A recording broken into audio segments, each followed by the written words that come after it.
Welcome to Timekeeping.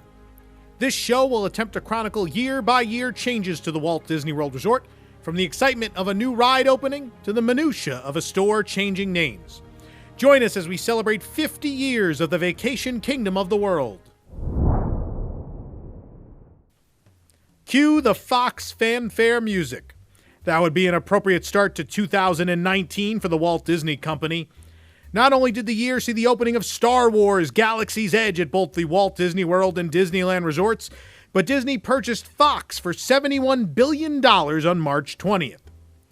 Focusing on Walt Disney World, 2019 would see the opening of the Grand Casino Tower, the Riviera Resort, and the destruction of most of EPCOT. Before we can go around the Magic Kingdom changes in 2019, we need to get there. And whether you came from the Transportation and Ticket Center, took a resort bus or boat, or even if you walked from the Contemporary Resort, the way you arrived at the Magic Kingdom changed over the course of the year. Starting April 17th, in order to make room for the construction, the TTC parking trams dropped guests off near the premium and handicap parking areas. As part of the changes, the Walk Around the World commemorative bricks began to be removed on May 10th. On June 29th, an extended covered queue area opened at the TTC ferryboat dock. Construction began on the area outside of the Kingdom's turnstiles on July 18th, and a new temporary security checkpoint appeared on July 31st, but opened on August 16th. August also saw the beginning of construction for the Walkway to connect the Grand Floridian Resort to the Magic Kingdom. And on August 24th, the new screening area at the Contemporary opened at the monorail entrance. On November 19th, guests arriving by ferryboat could bypass this secondary security checkpoint. The new TTC screening area opened on November 27th. A new walkway connecting the Contemporary to the Magic Kingdom opened on December 5th. On December 19th, the new planters at the entrance were unveiled, and the new screening area opened to guests arriving by bus on the 21st. On Main Street USA, Minnie Mouse joined Mickey in the Main Street Theater wearing their new birthday attire on January 18th, that same day as the Move It, Shake It, Mouse Could Dance It street party debuted as part of the surprise celebration for the character's 90th birthday back in November. This also included daily rotating pairs of rarer characters in Town Square. The Maleficent Dragon float returned from its fire-related refurbishment, rejoining the Festival of Fantasy parade on January 25th. The first of the automated PhotoPass cameras appeared at Pixie Hollow on February 1st, and at other meet-and-greet locations later in the year. The Villains After Hours event premiered on June 6th at the Magic Kingdom. On August 16th, Mickey's Not So Scary Halloween Party began with the new Not So Spooky Spectacular fireworks show, narrated by Jack Skellington, and a treat trail overlay for the Monsters, Inc. laugh floor was added. Mickey's Very Merry Christmas Party also received a new fireworks show called Minnie's Wonderful Christmastime Fireworks on November 8th. The event also saw attraction overlays to the laugh floor, Christmas music and lighting on Space Mountain, and Christmas decor added along the Tomorrowland Speedway. These overlays were offered to day guests during Christmas week as well. In Adventureland, the Spring Roll cart was moved to just outside the hub entrance to the land. Frontierland saw Bre'r Bear's tail return to Splash Mountain on January 26th, just a week after the publication of the first ever WDWNT maintenance report. On June 20th, Miners Cove reopened as a seating area after all smoking was banned inside the theme parks on May 1st. Smoking areas were now located outside the park entrances only. The Haunted Mansion received an on-ride photo on April 2nd and a new striped queue awning in August. The walkway connecting Sleepy Hollow Refreshments in Liberty Square to Fantasyland closed for a widening project on May 7th, reopening on August 24th. The seating area by Liberty Square Market was demolished on July 31st and reopened November 27th, expanded, enclosed, and with more comfortable seating arrangements. The Muppets Present Great Moments in American History was part of the entertainment budget cuts, along with the Royal Majesty Makers on October 6th, but the Muppets would return at least for Christmas week from December 23rd through the 31st. In Fantasyland, Pluto would replace Minnie Mouse on January 18th at Pete's Silly Sideshow until October 1st. Pete's and the attached Big Top souvenirs closed because of a small fire on December 11th, with Pete's reopening on the 14th and Big Top on the 17th with new gray plain carpet. Castle Couture became an extension of Bibbidi Bobbidi Boutique on June 5th. The Royal Portrait Studio would open in Sir Mickey's on July 29th. Tomorrowland would see more of the 1994 elements removed. The news robot and the phone booth would disappear in February, while Cosmic Rays was also getting new flooring throughout the first quarter of the year. New credit card-operated crank penny machines debuted first in the land and then spread through the resort, as did refillable bottle stations for water. The Tomorrowland Speedway reopened with its track shortened once again, this time for Tron Light Cycle Run, on May 18th.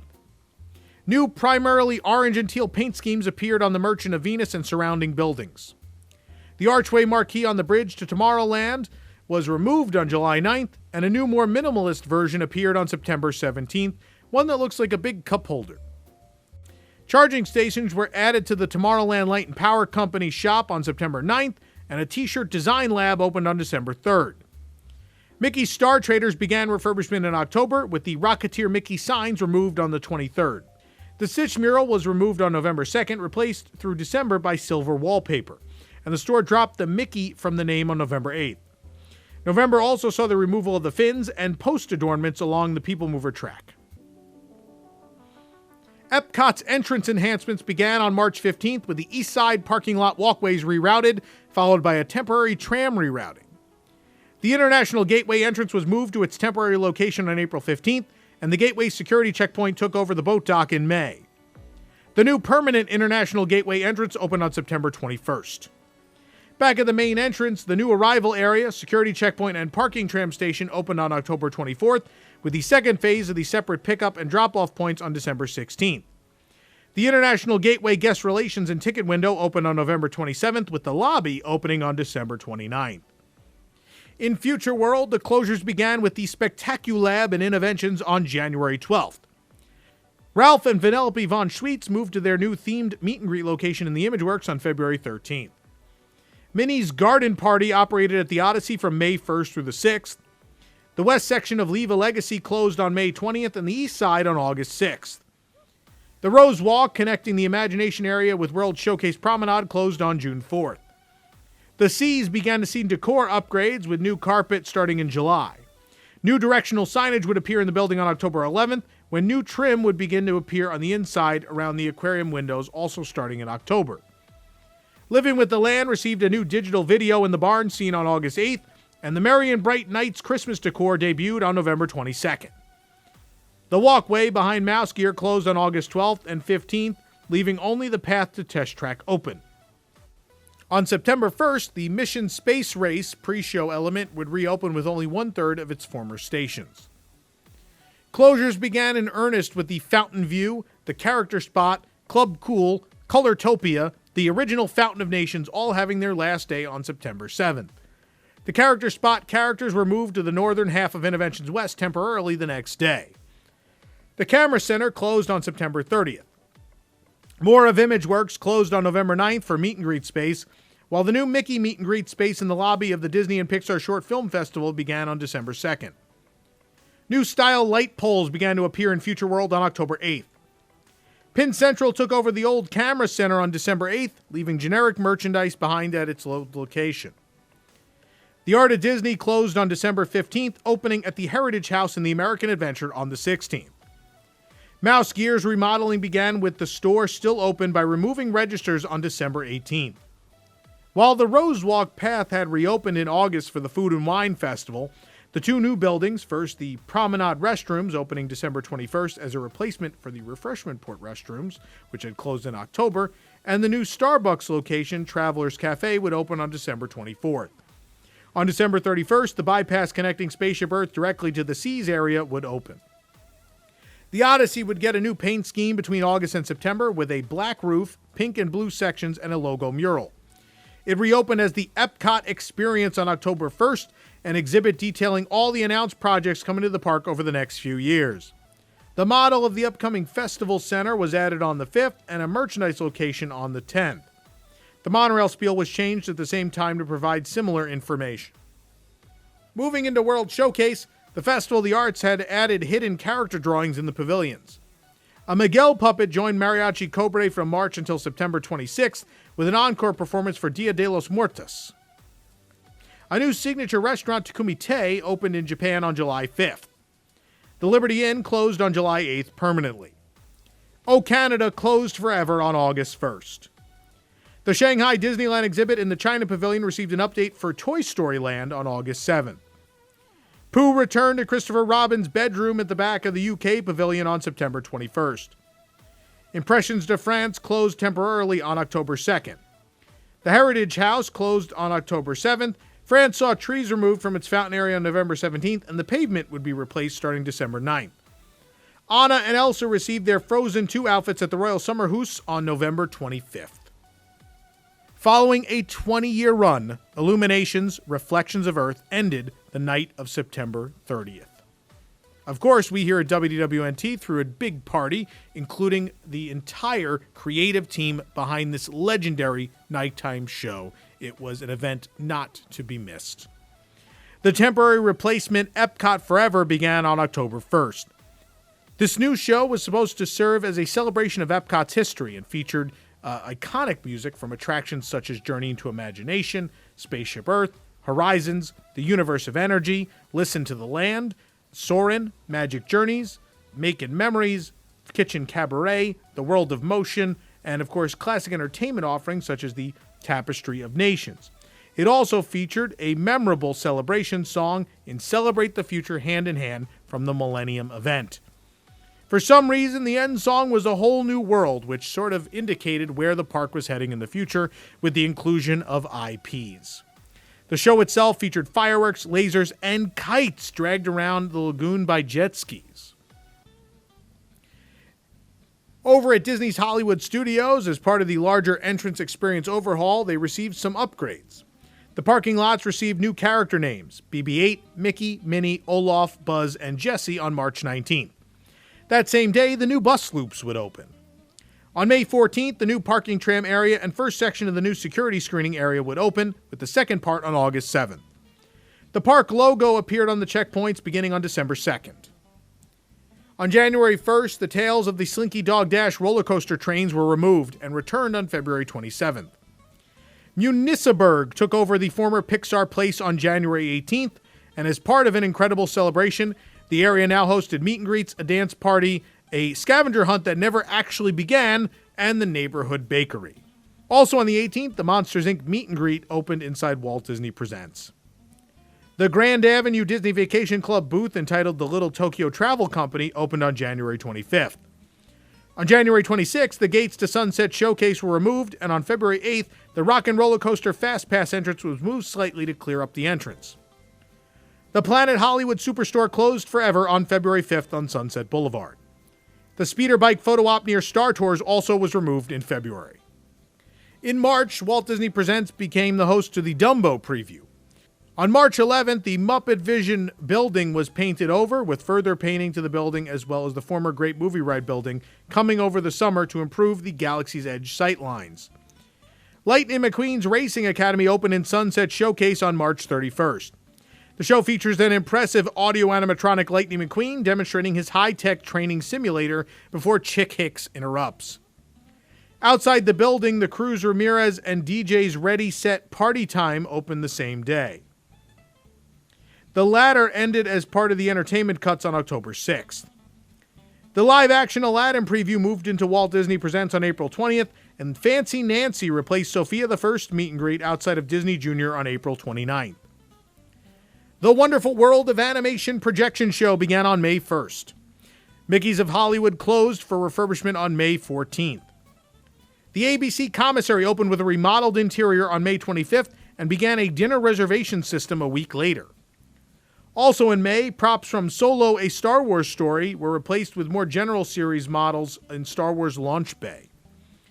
On June 3rd, Bo Peep joined Woody in greeting guests in Toy Story Land. June 4th saw Toy Story Midway Mania get a makeshift exit shop. A Forky figurine joined the land's decor on June 14th. Oasis Eats became Epic Eats on June 20th. The March of the First Order show ended on July 6th as props and theming were removed from Backlot Express over the course of the month. On August 20th, the film strip park sign near center stage was removed. While Legends of Hollywood reopened as a Pandora jewelry shop on August 23rd, it would see additional wallpaper in the following weeks. A Jack Kirby exhibit was added to Walt Disney Presents, and a digital wait time board was added around the park at this time. The boards received theming in mid-October. Keystone Clothiers opened with a fully new interior on August 29th. After a full month of previews and testing, Star Wars Galaxy's Edge officially opened at Hollywood Studios on August 29th. Set at the Black Spire Outpost on the planet of Batuu on the Outer Rim, the land is set between the events of The Last Jedi and the Rise of Skywalker, with the conflict between the Resistance and the First Order in full swing. Shopping included the Resistance supply carts, First Order cargo, Doc-Ondar's Den of Antiquities, and the Creature Stall, Toydarian Toymaker, Black Spire Outfitters, and the Jewels of Bith in the marketplace area. Also in the marketplace, guests could grab a snack at Kat Saka's Kettle. Other dining locations including Rano Roasters, Docking Bay 7 Food and Cargo, Oga's Cantina, and the Milk Stand. More experiential merchandise locations allow guests to build customized droids and lightsabers at the Droid Depot and Savi's Workshop respectively.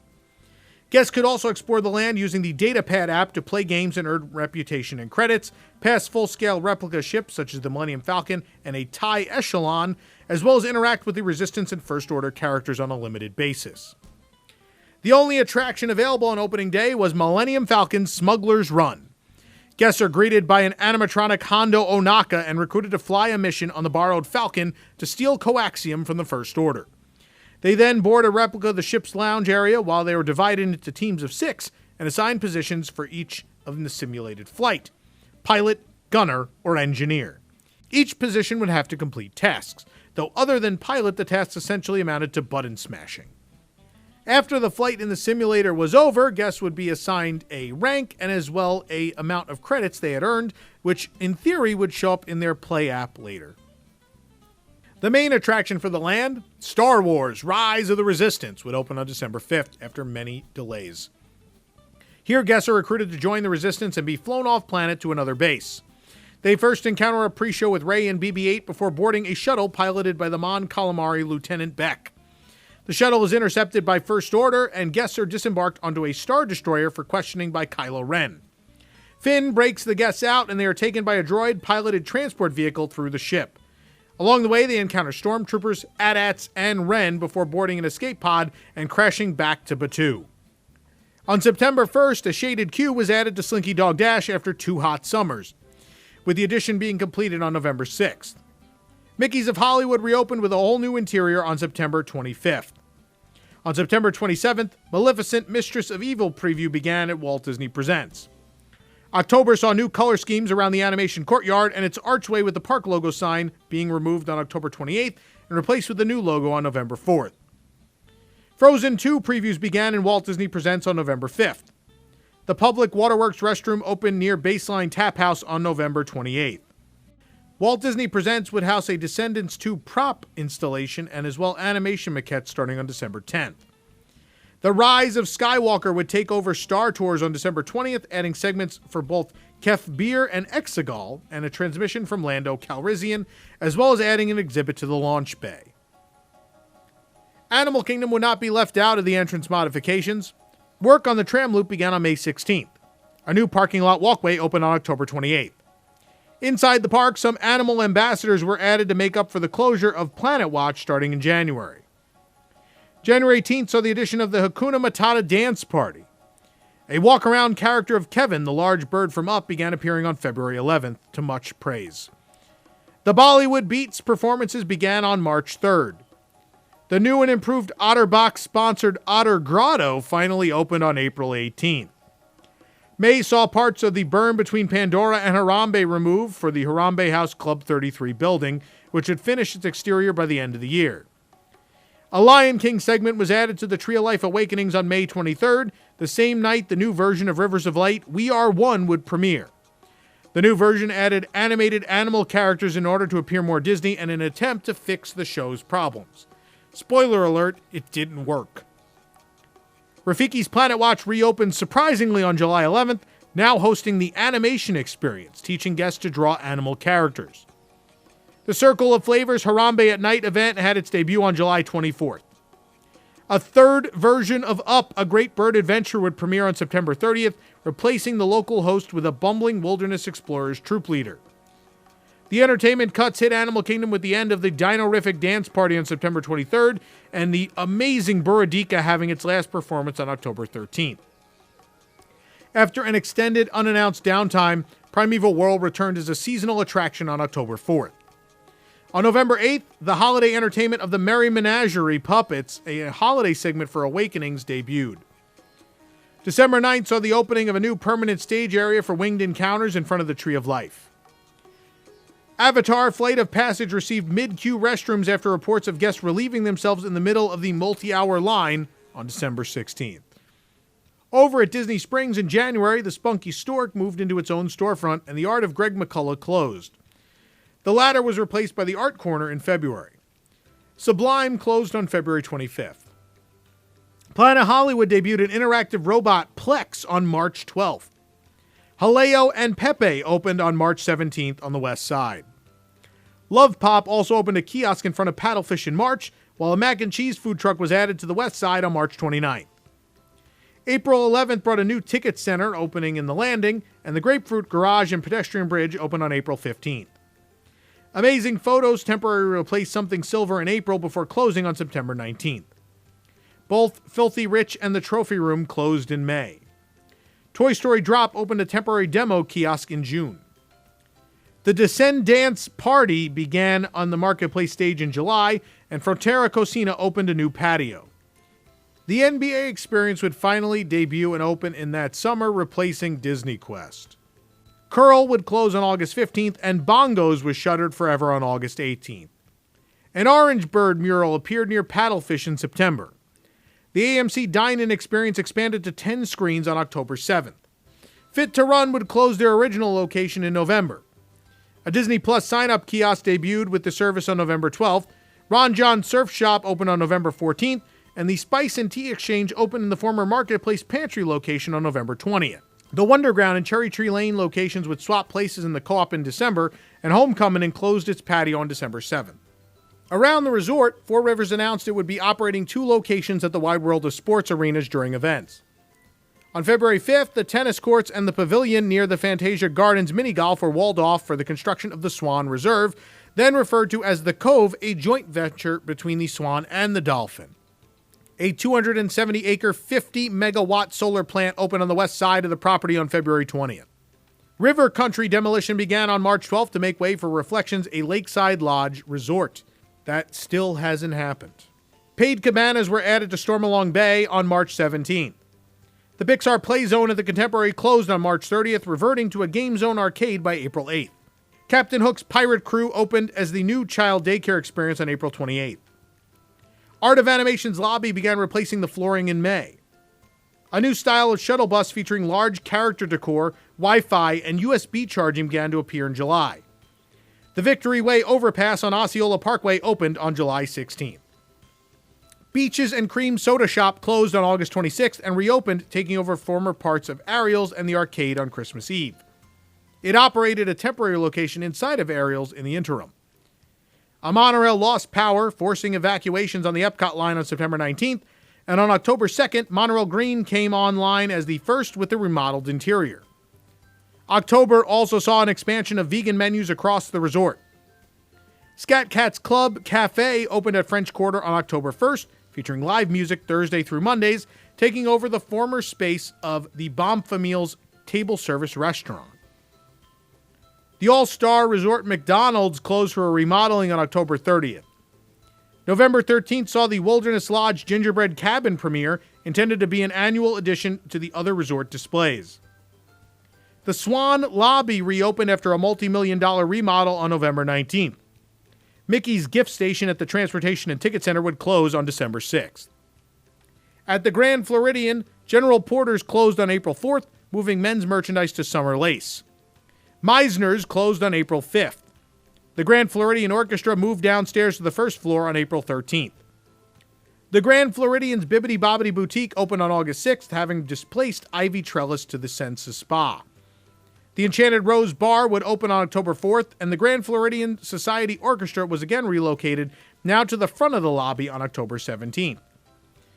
Nearby, Floridian Way was connected to Reams Road near Magic Kingdom Cast Parking on July 10th. The expansion of Disney's Coronado Springs Resort also finished in 2019. The bridges connecting the areas of the resort across the lagoon opened on May 28th. The resort's new road sign was revealed on June 20th. Grand Destino Tower opened on July 9th. The tower added 545 rooms, the Barcelona Lounge in the lobby, Toledo, tapas, steak, and seafood, and the Dahlia Lounge on the 16th floor, and as well the Three Bridges Bar and Grill restaurant out in the center of Lago Dorado. Resort check-in moved to the new lobby as well. The Disney Skyliner officially opened on September 29th. The gondola transportation system consists of 3 lines connected at the Caribbean Beach Resort Station. One line services the EPCOT International Gateway with a stop at Disney's Riviera Resort when it opened. One serves Hollywood Studios and one serves a station on Hourglass Lake between Pop Century and the Art of Animation. New restrooms were added at the Art of Animation station, and a Joffrey's kiosk opened by Caribbean Beach Hub. Days after opening, a crash on October 5th at the Riviera Resort station caused the system to shut down, leaving some guests stranded for hours in the gondolas. The entire system remained closed until October 14th. Disney's PR team would infamously call the accident some unplanned downtime in an attempt to save face for the new system. Disney's newest hotel, the Riviera Resort, officially opened as a Disney Vacation Club hotel on December 16th. Guests could dine on the 10th floor of the resort at Topolino's Terrace, or at Le Petit Café or Primo Piatto quick service locations, or even at Bar Riva. The resort features the Beau Soleil Pool, the Riviera Pool, and the S'il vous plaît Kids Splash Pad. La Boutique was the resort's only shop. The resort featured a new type of DVC room, the Tower Suite, that are barely large enough for 2 guests. A Murphy bed actually collapsed on a guest on the first night of operation, which prompted Disney to have to fix the Murphy beds that existed in nearly every room of the 300-room tower. 2019 was truly an epic year for Walt Disney World. The most anticipated expansion in the History Resort opened to mixed reviews. 2 massive hotel towers opened with rooftop dining. 4 e-tickets were under construction. It would also be the last traditional year of operation for the resort because, as we know, 2020 would change everything. Well, time sure flies. If you enjoyed this jump from time to time with us, please hit that like button and please subscribe for more great content. If you'd like to support this show and others, you could join the WDWNT Inner Globe Society at patreon.com/WDWNT. To grab the perfect gear to celebrate 50 years of Walt Disney World, head on over to Carousel of Products at carouselofproducts.com. We'll see you real soon right here on Timekeeping.